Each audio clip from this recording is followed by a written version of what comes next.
Okay, so we're talking all things North Carolina politics, and so for this, we've brought in Jason Husser. He is the director of the Elon University Poll. Jason, thanks for joining us. Excited to chat about this election. So first things first, let's start presidential election. So Trump won North Carolina in 2020, but the state has previously swung blue, as we have seen, and is right now considered one of the few swing states left in the country. So what have we learned about, in the last month, trends from either polling or campaigning strategies from each of the candidates? Let's start with there. North Carolina has changed a lot over the years. George W. Bush wins North Carolina in 2000 and 2004 by over 10 points. In many ways, North Carolina is a little bit slower in a process that Virginia faced. Virginia at one point being one of the most competitive states, the 1 to 3 states people always looked at was Virginia. North Carolina has changed in a similar way. North Carolina's had migration from the Northeast, in particular to the Charlotte and Raleigh areas, that have moved the state from a solid red to a clear purple.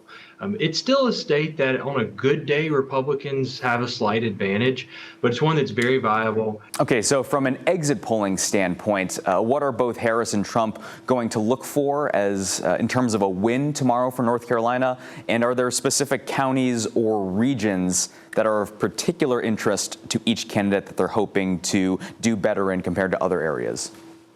The dozens of polls that have been conducted in North Carolina over the last couple of weeks show it a state that is either side's to lose. Most have a very slight advantage for Trump right now, but it's still close enough that a small change could tilt it one way or another.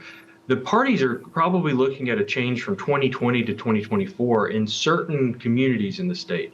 In particular, we've seen the Charlotte metro area, Mecklenburg County, Charlotte's home county, and the Raleigh metro area, with Wake County being Raleigh's home county, becoming very expensive to live. We've seen more people move into the state than we've seen an increase in housing units. And so the suburbs surrounding Raleigh and Charlotte in particular have a chance to be more purple or maybe even slightly blue leaning than what we've seen in past years.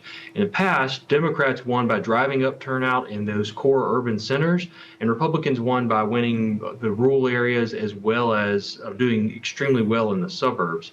The suburbs in North Carolina look different in 2024 than they did in 2020, simply because of housing affordability and people moving out of the urban cores. Okay, so that's a little bit of presidential look ahead. Now, on the gubernatorial race, we've got Mark Robinson versus Josh Stein. How competitive from a polling standpoint is this race compared to maybe previous races for the governor's seat?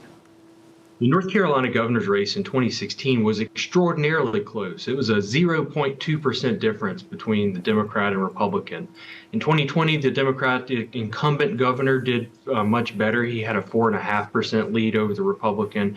But that had a lot to do is that people were generally supportive of his COVID policies. People seemed to think the Democratic governor, Roy Cooper, threaded the needle between sort of restrictions as well as freedom. What we're seeing in 2024, though, is a marked sort of historic level shift away from the Republican candidate. Polls are showing a 15% plus lead for the Democratic candidate, Josh Stein, over Mark Robinson. Much of it has to do with the scandal, but not all of it. Yeah, let's talk about that scandal. Mark Robinson, as for those who aren't aware, made headlines a couple weeks ago with a controversial story from CNN.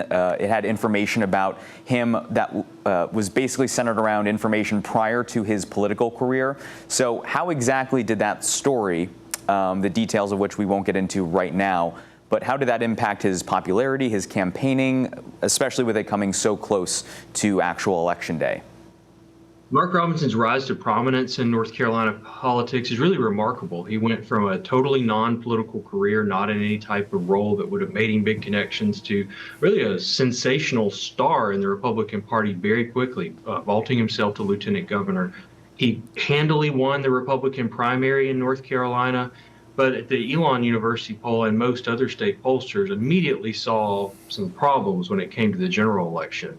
Most polls were showing Robinson down about 10 points before the scandal broke, and that had a large part to do with his relatively extreme for the Republican Party positions on a wide range of cultural issues, abortion, LGBT rights.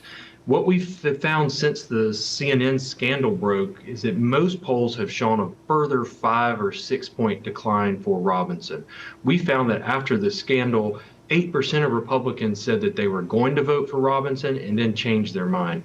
So it's hurt Robinson, but he was already in serious trouble before the scandal broke. For those of our viewers who aren't as tuned into these congressional races, analysts like you are looking at NC1 for a lot of reasons. And I wanted to ask you exactly where NC1 between Lori Buckout and Don Davis fits in the national picture and why this is viewed as such a competitive race.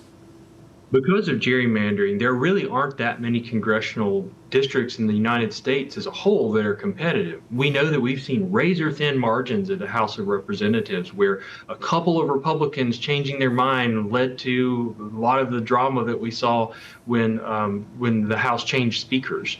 Having a 1 or 2 seat advantage, winning one competitive seat, could make the difference on who controls the House of Representatives, which is arguably the most powerful single institution in U.S. politics. It has so much power over the budget, so much investigatory power.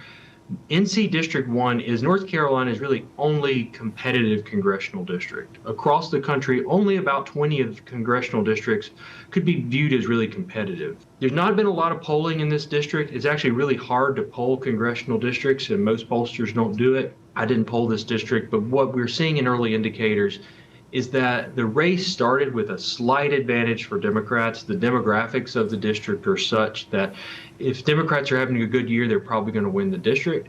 Biden did better in the district than he did statewide, but it still was very close. What we're seeing right now in the district is the Democratic candidate is doing better when it comes to dollars, and the scant polling that has happened has shown a couple of percentage point advantage for the Democrat, even though that it looks like a decent year, at least for Republicans at the presidential level.